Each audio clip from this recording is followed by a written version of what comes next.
Today we are taking a look at The Longsword by Electronic Audio Experiments. So I generally try to make sure that we are breaking up the kind of content on this channel a fair amount.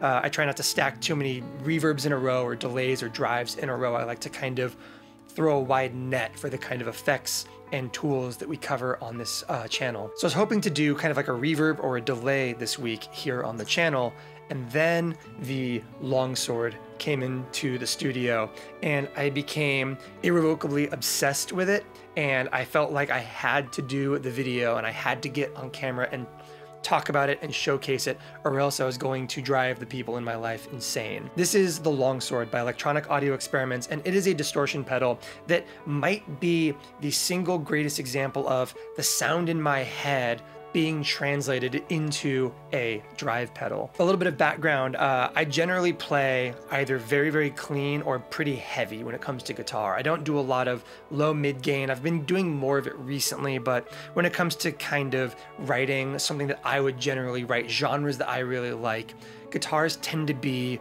kind of an all gas, no brakes situation. You either have beautiful, clean reverb and chorus and compression, or like brutal, heavy, blistering, punch you in the face guitars. And to that end, I realized very, very early on that something like the 1981 Inventions DRV was the kind of pedal for me, because it has that capacity to do clean sparkle or full distortion. And I think that I really do generally like distortion more than I like drive, or like overdrive, in terms of trying to separate out those two as concepts and everything. But I've struggled a lot to find distortion pedals that I think suit me effectively, that match the sound that I have in my head for what I want out of distortion, beyond just the DRV. I love the DRV, it's an incredible pedal, but it's a very specific flavor. It is, at its core, a heavily modified Rat pedal. And if you don't want that Rat sound, that kind of like low and low mid reduction that happens with a Rat, I find myself stacking a bunch of other drives to kind of compensate to get a different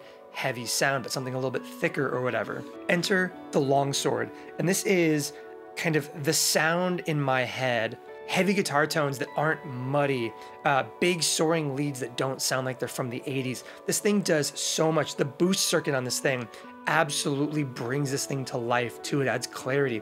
Every feature on this thing is well thought out. I realize that I'm like ranting and rambling right now, but I feel very strongly that this is one of the best drive pedals I've ever used, and that it is the best kind of overall distortion I've ever played. The low and high controls on this thing are incredibly usable. You can get great cut articulation out of it, and you can get really heavy, doomy sounds out of it. The mid control on this thing is an absolute lifesaver. I'm a big fan of being able to push my mid range a little bit, especially my high mids, for kind of really present, saturated sounding lead parts. I think that I like a high mid boost in a distortion a lot more than I like just turning up the drive control. And this has that. You have this shift control right here that gives you the ability to aim that mid control at either your high mids or your low mids. Your low mid switch can be really, really useful for cutting and adding clarity, and that high mid control can be really, really useful, like I said, for adding some focused saturation rather than just across the board more gain. This thing is also loud as hell. Like, I almost never took that drive control above about 10 o'clock on that intro, and the volume never even touches noon. This thing puts out a massive amount of volume, and that's with that clipping setting on this right side, which, by the way, there are 3 clipping modes in here, in the center position, which is the loudest and most uncompressed position anyways. So this thing puts through a ton of volume when set kind of to be wide open. There are also some great compressed and focused sounds in here, which will give you a little bit more range of use on that volume control. This thing is great. John, you are a genius. I can't believe it took me this long to make my way to here from the Limelight and the Model FET. This has already become a very, very serious staple on my board. I can't really see it going anywhere. It's great. We're gonna jump into our sound samples now, so I can stop just kind of rambling right here. We're gonna look at that really versatile 3.5 band EQ control we have here. We're gonna look at that boost circuit, which is great. And we are going to explore those different clipping options, as well as to see how much freaking volume this thing has on tap. So let's dive in and let's see just exactly how much damage we can do with the Longsword. So before we jump into our sound samples, let's go ahead and talk through our signal chain. I am playing a Jennings Voyager Deluxe with Lambertone Crema humbuckers in it into a Bondi Effects 2026 compressor, the Sick-As Mark III, and the Longsword. From there we go into the Brown Amplification Carbon, and then on to the Chasebus Audio Thermae, down to the Walrus Audio M1 Mako, up to the Strymon El-Cap and the Big Sky. From there, we go to our amplifiers, which are a stereo pair of digital amps, the Universal Audio Ruby and Dream. And then we go to our DAW, which is Universal Audio's Luna. For the purposes of this video, we're pretty much only going to be using the El-Cap and the Big Sky. We have like a very subtle tape delay and a very subtle plate reverb. Here is what that sounds like without any of the drives.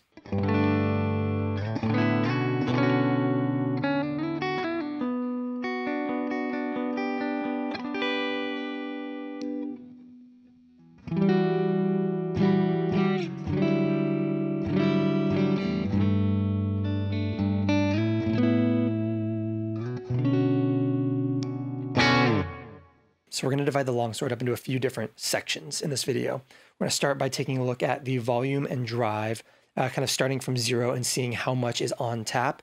As we kind of get to the end of that, we'll bring in that clipping diode control on the right side. We'll explain the 3 different settings and kind of give some sound examples for those. From then we'll jump into our EQ, and then we'll wrap things up by taking a look at that boost as well. So in keeping with the way the manual talks about setting up your longsword, we have our EQ at noon across the board, our volume and our drive at minimum. So zeroed out, there shouldn't be any volume coming through the pedal when we engage it. And then we will start to kind of bring them up so you can hear how quickly they hit unity and then how quickly they get really loud.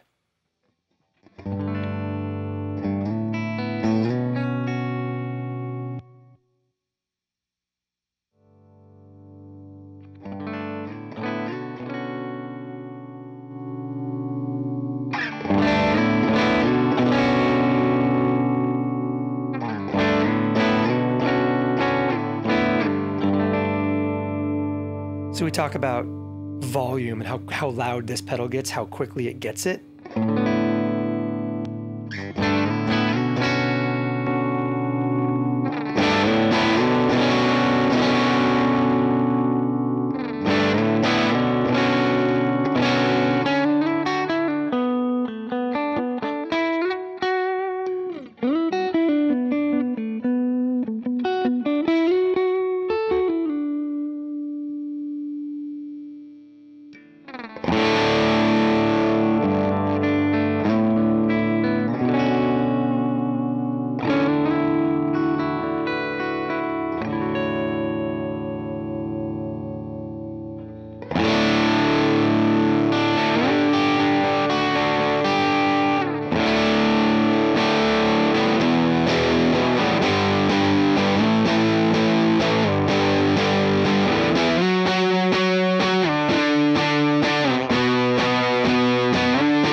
There's some really good low gain tones in here, especially for like neck position stuff.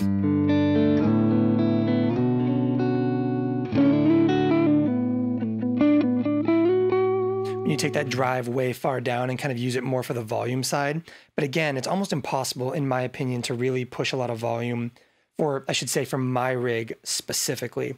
So much of how I build my direct guitar tone with the Universal Audio amp in a boxes is by being very careful about the overall amount of volume I'm pushing through so as not to kind of mess up my late stage stereo wet effects.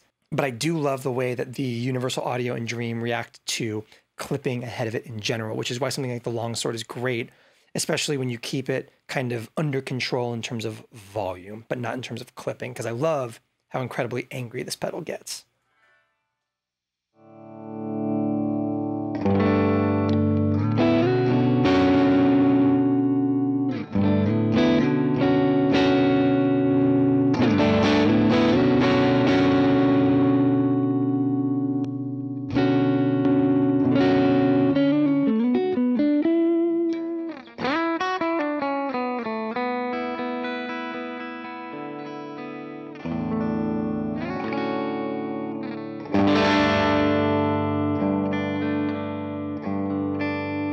So we're currently in the middle position on that diode switch on the right side. The middle position removes the MOSFET diodes altogether, allowing the Longsword to be purely an op-amp based drive right now. So you have no compression being applied at the Longsword, and it kind of has the widest range of dynamics, which is why you can do things like dial up that drive control and still clean up based on your playing dynamics like this.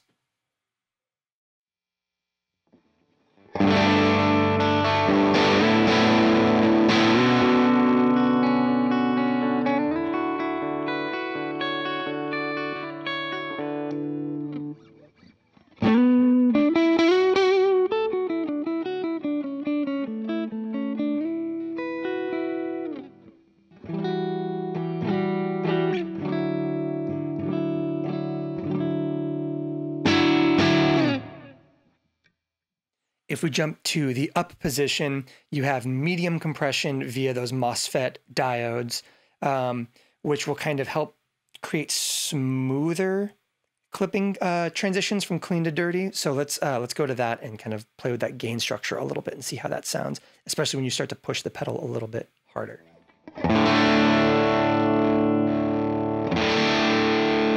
You can hear that immediately it crisps up a little bit. We're also losing a little bit of low end as a result, and just as a byproduct of that compression. And we're also losing a little bit of volume. So let's make up with that. Let's make that up with the volume control.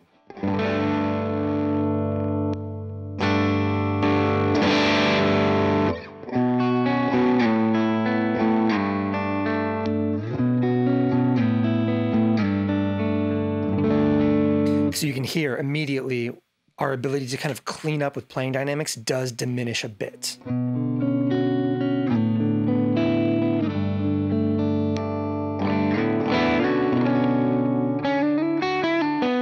But what we get in trade is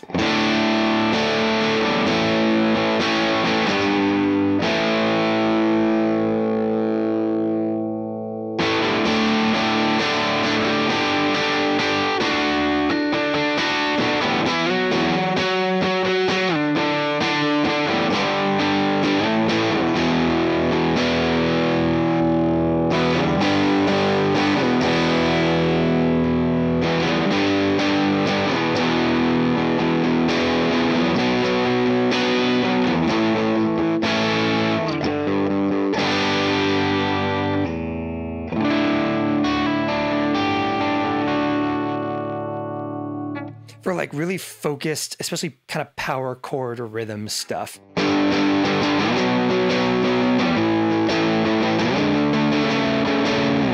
I think that this up position right here is probably my favorite for like really focused rhythm guitar stuff.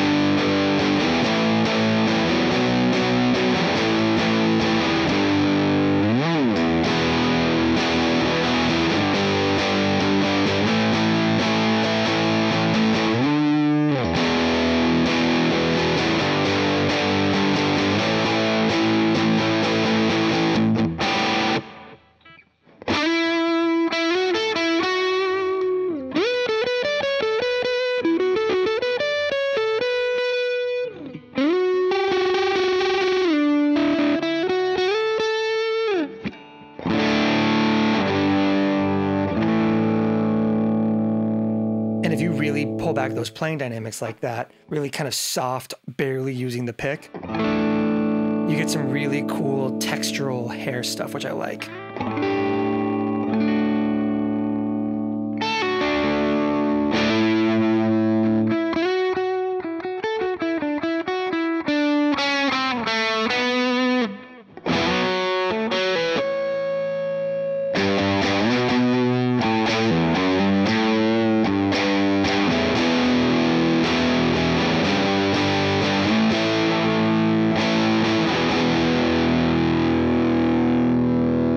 Let's jump down to that down position, which is going to be kind of maximum compression based inside of this pedal. You switch over to silicone diodes from the MOSFET ones, and it gets, you're going to lose a lot of volume right off the bat, but there's some really great kind of super high gain applications here.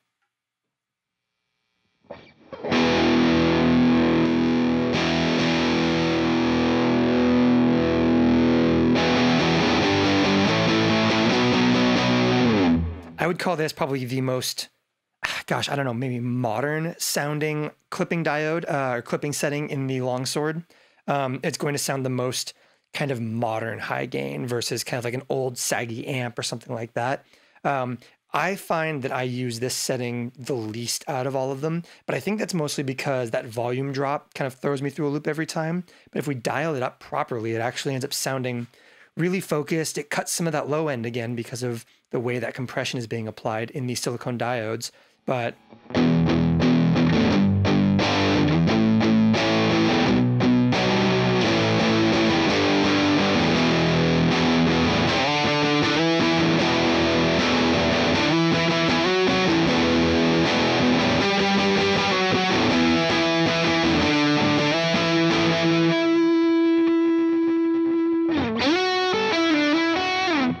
this probably is the setting that is the most like for solos kind of thing.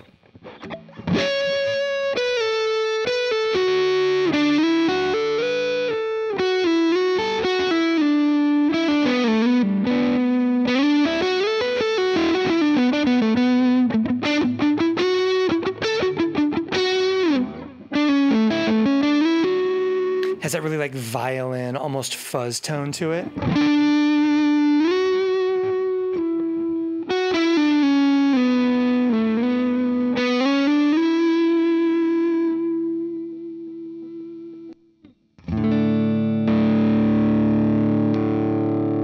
Even the lower gain settings on this like super compressed one, as long as you get that volume compensation going. Is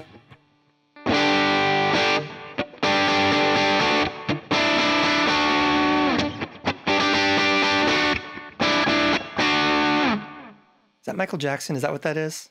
I think so. I don't cover a lot of songs. Every so often you accidentally cover something.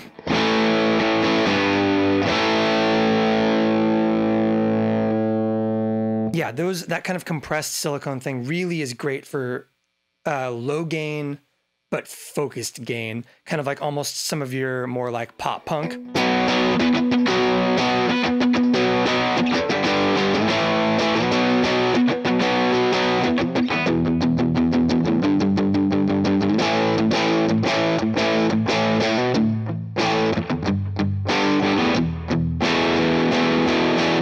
Yeah, just because you get all of your clipping all the time. You're not kind of flowing in and out of your amount of gain with your playing dynamics. Sometimes you want that. Sometimes you want that really wonderful articulation of being able to go from clean and sparkly to kind of big and angry just by changing your pick attack. Some genres, and I think this is part of the reason that I have fallen in love so much with the longsword versus trying to do some of the same applications with my other favorite drive pedals like the Sick-As and the Carbon and that kind of thing, is a lot of overdrives will respond very aggressively to your playing dynamics like that. And the longsword in its kind of center position does as well. But sometimes you want just your amount of gain to be your amount of gain. You just want to sit in a very reliable amount of clipping and just kind of like let the pedal do the work for you and just focus on kind of the parts. And I feel like that down position really does put you in a position where you've got that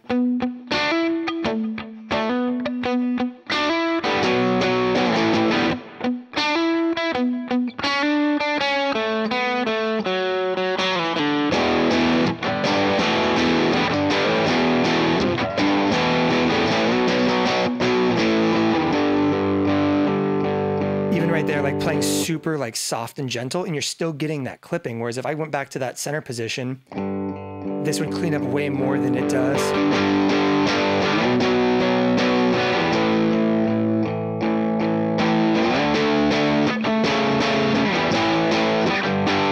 Especially for low medium gain like that, where you run the risk of going full clean if you drop off your dynamics a little bit.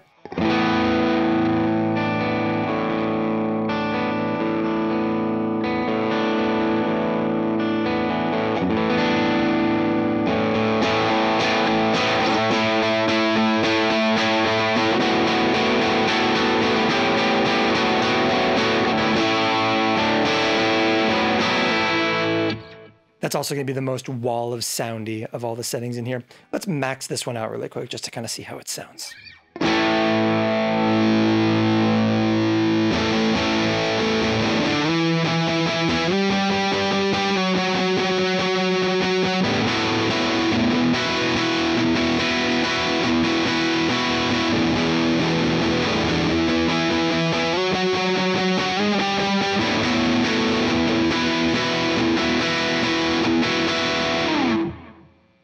Gosh, that's cool.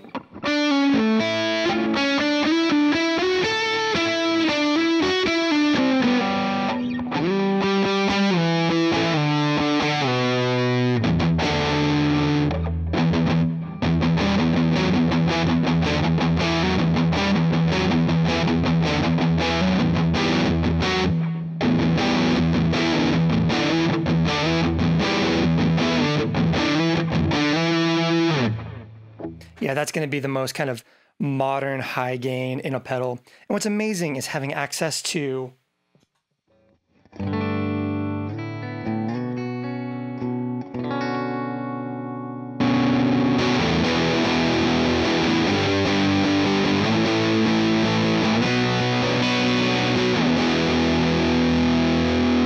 convincing, focused, compressed, like modern high gain. Like it almost sounds like we've swapped out amplifiers.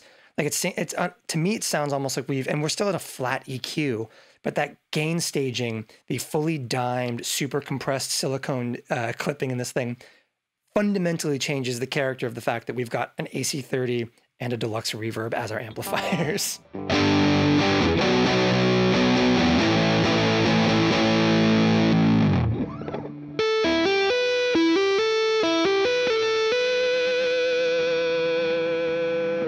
That's like borderline MXR Blue Box sound right there. That's amazing. Okay, let's talk about the EQ.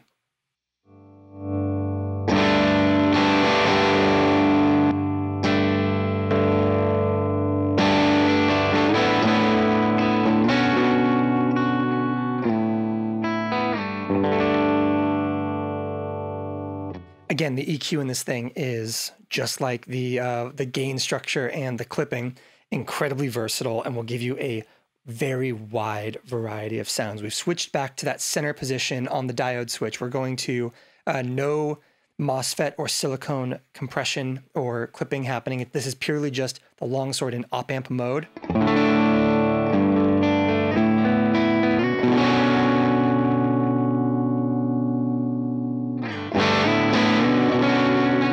And we're at kind of like a nice medium gain right there. It's still in that position where it cleans up.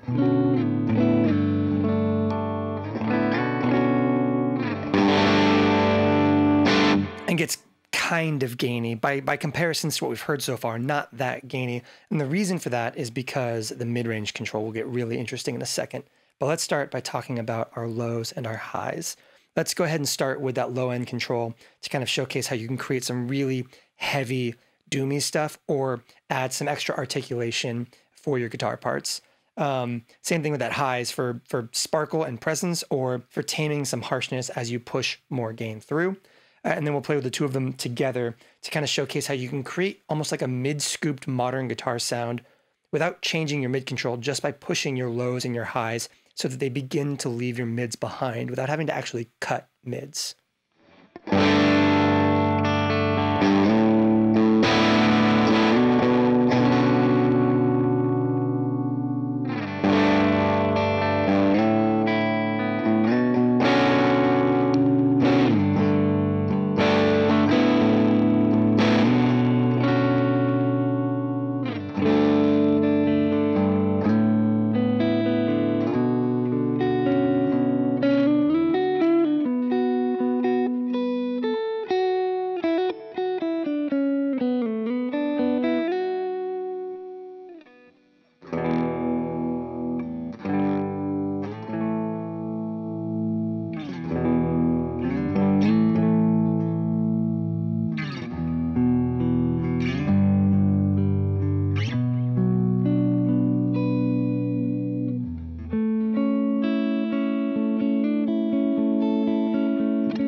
I have found that I tend to pull the lows back for rhythm guitar parts and push them forward for leads.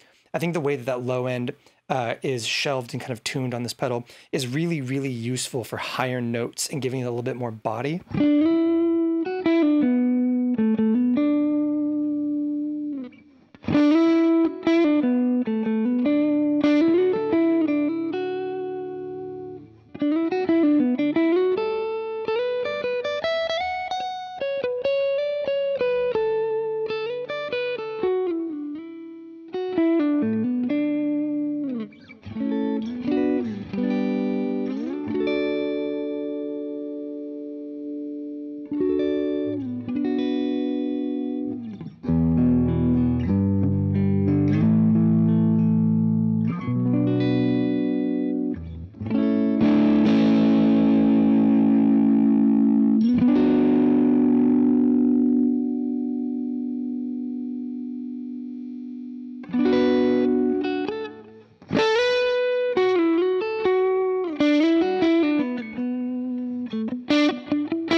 So the reason that you might boost your lows and your highs as a method to get to a kind of like mid-scooped drive sound on the longsword versus rather just cutting your mid-range control up top is a couple of different reasons. Reason number one is in EQing and music production in general, there are reasons to boost frequencies versus cutting frequencies that will yield different tonal results. And you might like where your mid-range is at already and how your mid-range is hitting your amplifier.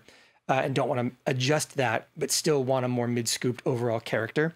And reason number two is because you'll actually be getting a very different version of mid-scoop if you leave that mid-range control alone. And the reason for that is that mid-knob is actually corresponded to the shift control on the left side, that little two-position toggle switch. In the up position, you are boosting and cutting your high mids around 1K. And in the down position, you are boosting and cutting your low mids around 300 hertz. So that is going to be a very different flavor of mid-range boosting and cutting than just boosting and cutting your lows and your highs around the entirety of your mid-range frequencies. So let's go ahead and push up those lows and those highs to create kind of a mid-scoop thing. And then let's start really digging into that mid-range control.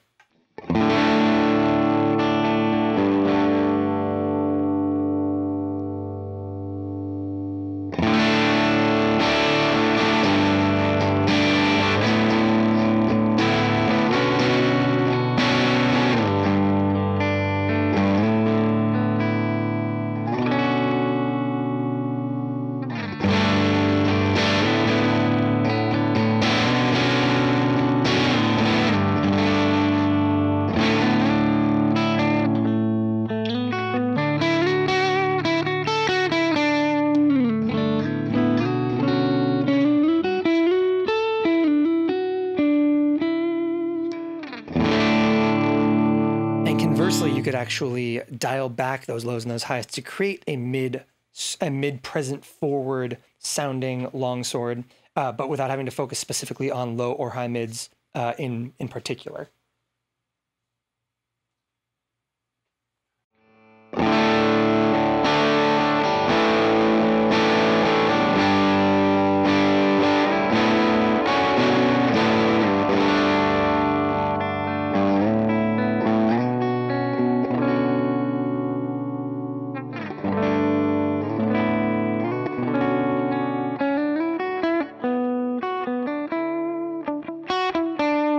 So for me personally, that's not how I would create a mid-forward thing on the longsword. It's the kind of like wide band of mid-range being left alone there is not something that I am particularly fond of, especially relative to that mid-control. So let's go ahead and take those lows and highs back up, and let's start dialing in that mid-control.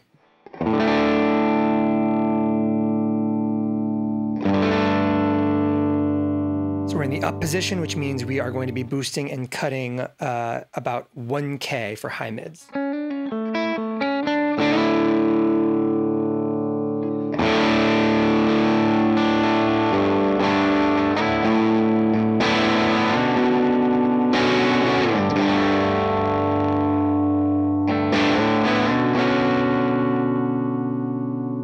And we talked earlier about being able to push more drive through and a more focused drive character and kind of different specific clipping options using that mid control. So we've got that drive fairly low. And then if we start pushing that mid range, you'll actually hear more clipping just because of what we're pushing through frequency wise.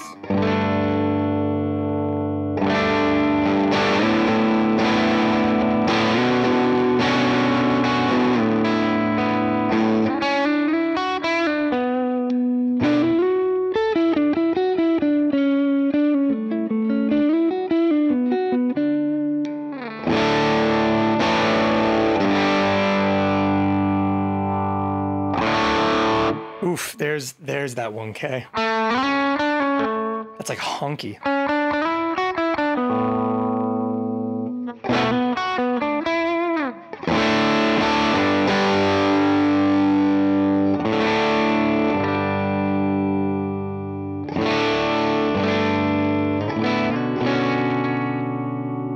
Cutting those high mids is where you're going to start getting some of that kind of like a swarm of bees sounding like the bad interpretations of modern drive, in my opinion at least.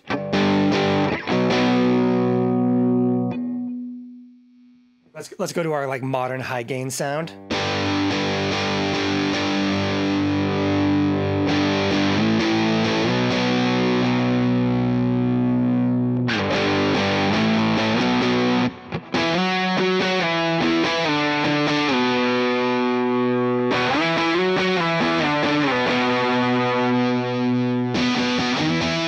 There's that kind of, that really modern Marshall Openback thing. That very kind of almost like nu metal. I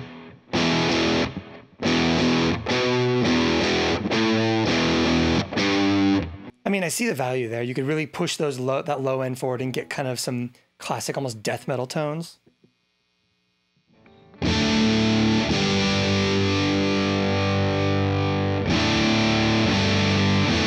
See, now we're in mid-scoop territory.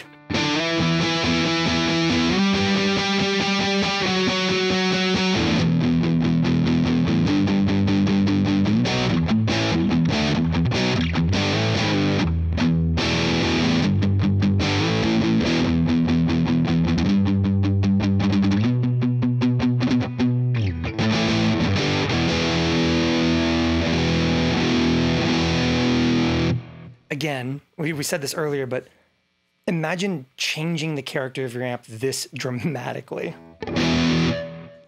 To go from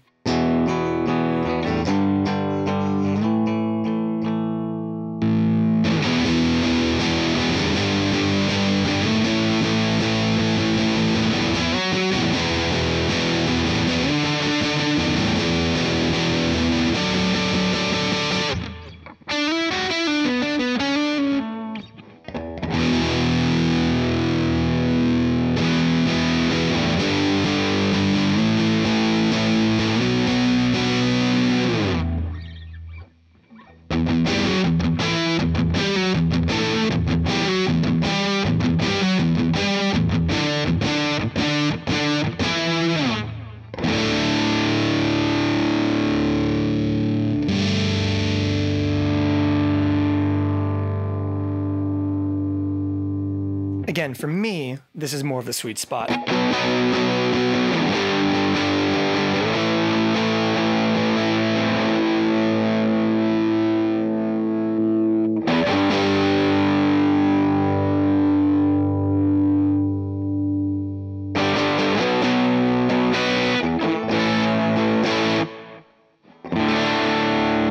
But for the longsword to do both of those things this well is a little bit obscene.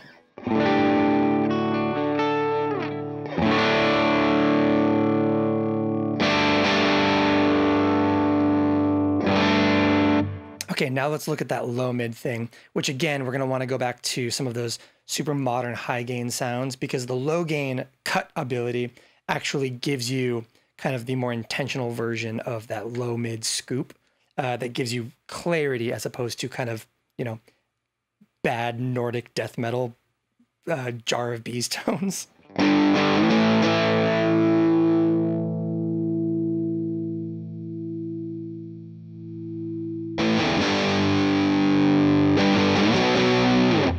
So that high gain thing.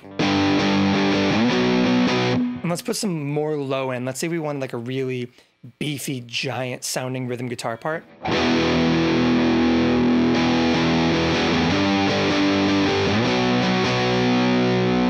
But we want some clarity. So we've got that low mid shift position set on our toggle. And let's start to roll back a little bit of that 300 hertz low mid frequency.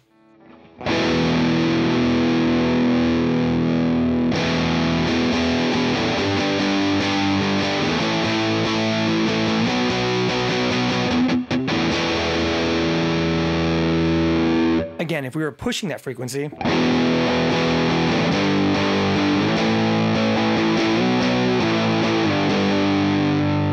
massive, there's a lot of woody character to that when you start to push that low mid.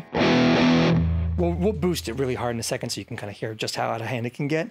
But this might not sit super great in a full mix. There's a lot of frequencies going on here.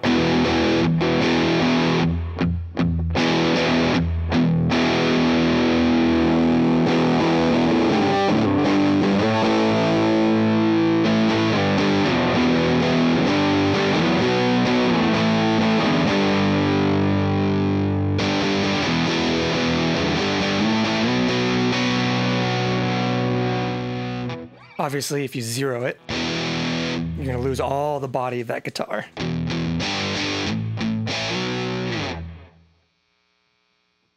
But that slight scoop right there actually does a ton for clarity.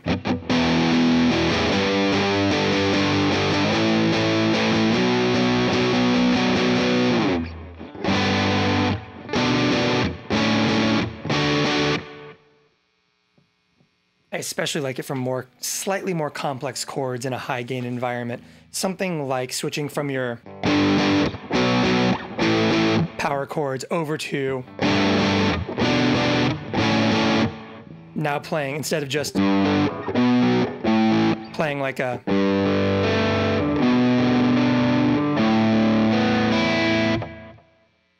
if you've got that mid-range there, you can kind of get a little lost.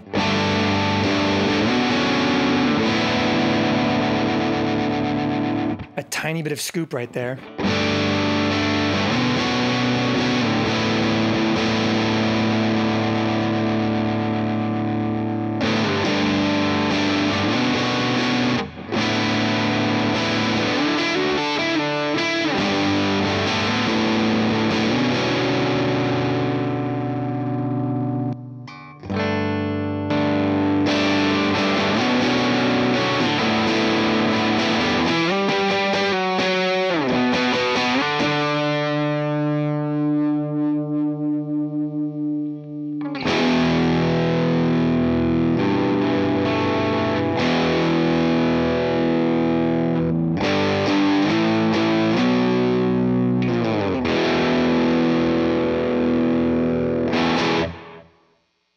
Okay, and finally, we have the boost control on this thing. The marked difference between the boost on here and something like the Limelight is that the boost here is not its own independent circuit. It is a subcomponent of the overall drive structure on the longsword, basically meaning you can't use it separately. That boost switch is not going to do anything if the engage side of the pedal is not on. You can have feelings on that. I was kind of not so sure that I loved that when the pedal first showed up, because I'm used to the Limelight that has a separate boost that I really like. But I actually like it because mostly leave the boost control on for this thing, unless I'm doing very intentional lower gain stuff. But typically I use the longsword for that kind of big rock and roll thing. And so the boost basically lives in an on position on this pedal for me. And I actually do like that because of that, I can just kind of leave it on all the time and I just have to worry about that right foot switch for engaging the overall pedal. Boost on this thing is going to be up to 20 decibels of gain with a slight low frequency cut around 300 hertz again. It's going to basically give you some very, which means it's going to kind of give you a little bit more clarity and a little bit more of a modern sound when you engage it. It basically lets you kind of jump between two of my favorite things on here, which is that modern higher gain thing, but in a subtle way that doesn't sound like the whole wall of bees thing or jar of bees thing. And your kind of like first stage gain setting, which can be a little bit more mid-focused and a little bit more present. And so what we've dialed here is a kind of like open the center position on the toggle switch.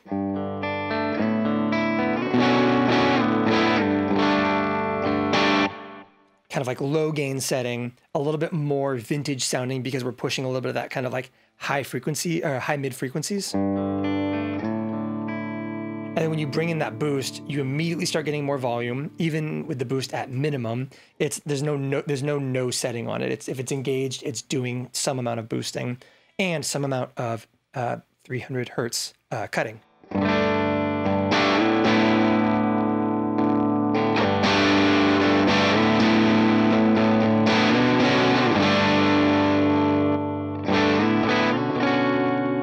You can very specifically hear that mid-range character change when you engage the boost, which is really cool.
So there's that up position, a little bit of MOSFET-based compression.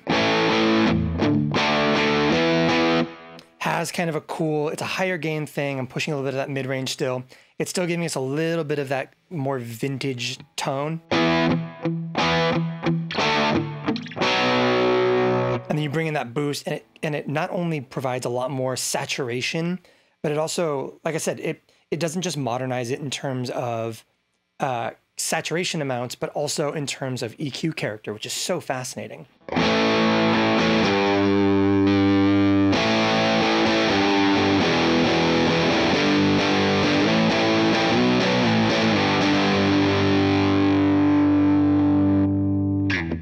So there's a thing I used to do in a band I was in way back in the day.